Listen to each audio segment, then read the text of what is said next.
thing, speed slows down the game. Pitchers throwing strikes. I have a softball daughter out here, but I have gone over here on this from time to time. And the biggest thing I've noticed is mechanics. And it looks to be, for the most part, that everybody has picked up on going to the stretch. Y'all stay there. We don't need to drag it out there.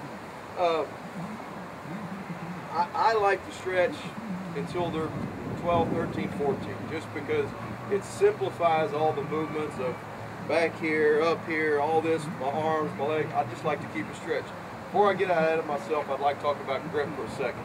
Is everybody familiar with a four-seam grip? Four-seam is the big C. Take your two fingers and grab it. That's going to be the best way to get the best revolutions to keep the ball on plane for the longest. Teach your outfielders, teach your infielders, and at this level, teach your pitchers to hold a four-seam grip. And it's like the big C. You got the big C, take your two fingers. I'm not a big proponent on having them spread apart or together. Whatever is comfortable to the kid, the student, the player, the pitcher, whatever.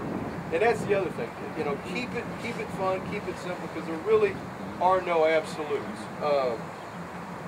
Four-seam fastball, I like to have the kid put their foot on the right side of the plate. As they get older, stronger, taller, and they're throwing to the outer half, the ball is only going to nick the outer half because of trajectory. Same with going inside. When they go inside, the ball stays on the inner half. Otherwise, we're throwing a right, opposite for a left-hander. Take that back. As for a right-hander, four-seam, throwing off the right side of the rubber.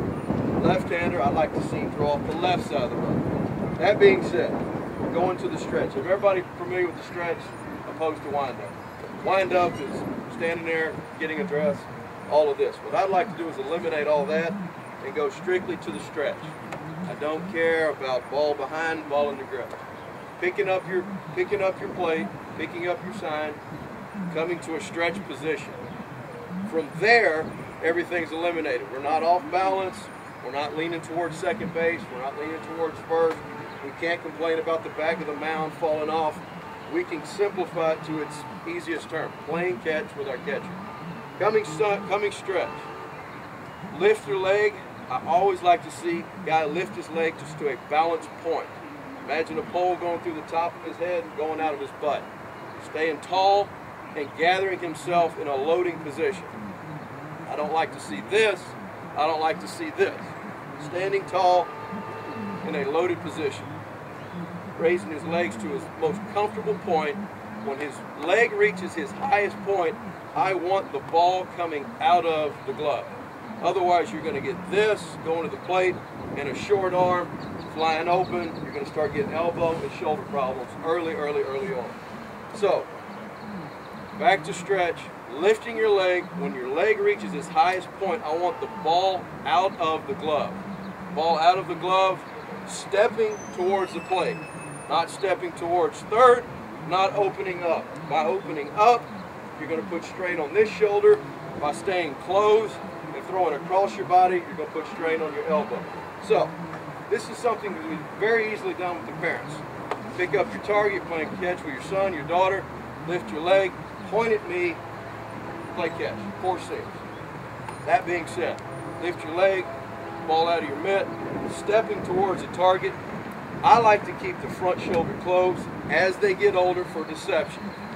Same with throwing a punch.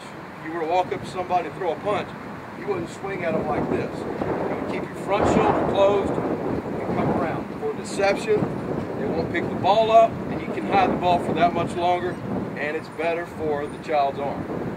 Coming set, lifting leg, breaking hands, step towards the plate, follow through, keeping your front shoulder closed all the way around, following over the front left knee in a ready position.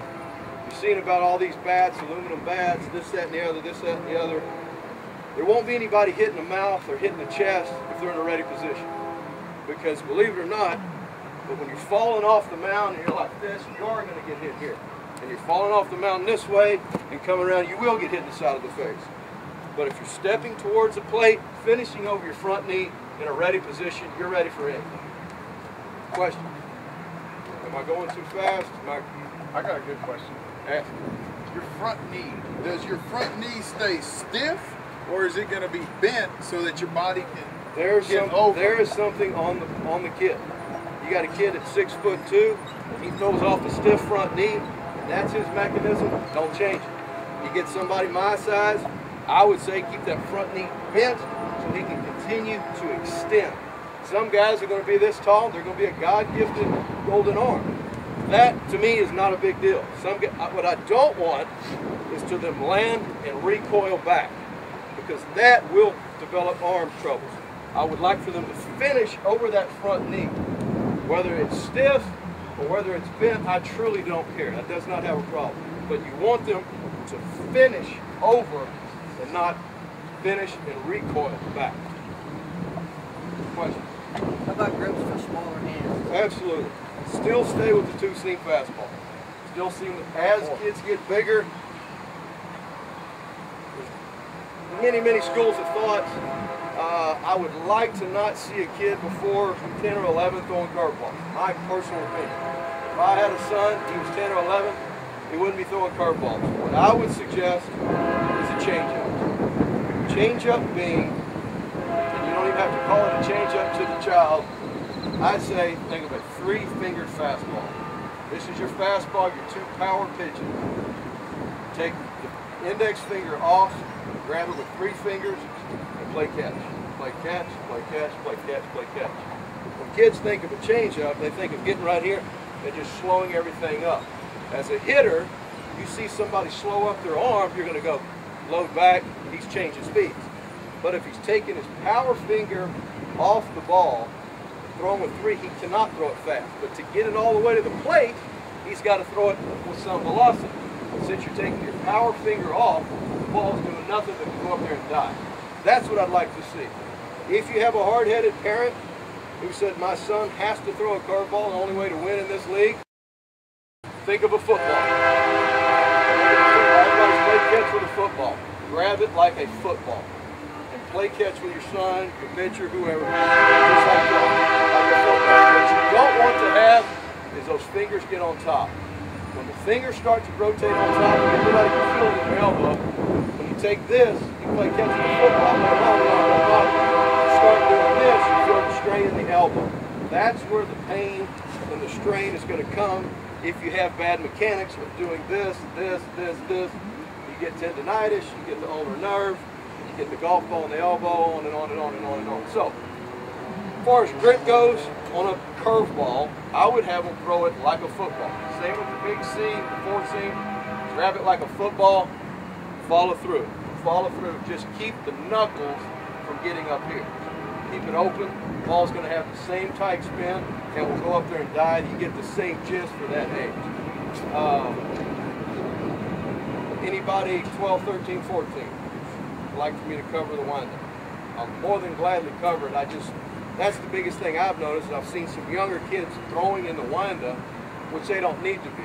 If they would just go to the stretch, lift their leg, stay tall, and drive towards the plate by stepping towards the plate, it's going to simplify the windup. Do I come above my head? Do I stay in here? But just recapping, coming to the stretch, lifting their leg to a comfortable position. I like the weight to remain on the back leg for a power push. When the leg is lifted its highest point, you're breaking your hands, stepping towards your target, following through into a ready position.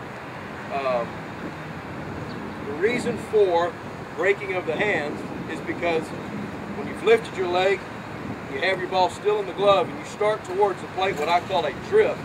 Hey kid, let me take it around this way. You hear the word drift or the phrase drift, kids get here and they start to fall to the plate because they want to get going, rush the plate, get the guy out, throw hard, throw hard, throw hard. That's going to hurt them. But the longer they can stay tall, it allows them to get the ball out of their glove.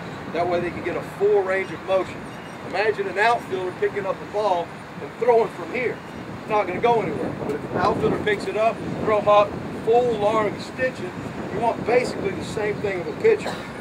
Come set, lift your leg, you want full arm, full range of motion. There's some guys that will come here, which I don't have a problem with. They'll come here and throw similar to Danny like a catcher. They'll come here, but they're still getting full range of motion. If not, you get here, start going to the plate, arms still here, you're going to short arm the ball, you're going to bring in elbow issues, shoulder issues, neck issues, back issues, on and on and on. I can sit out here and talk forever. I'm already into their time. I'm here, ask questions. I'm not going anywhere. Thank y'all for coming out.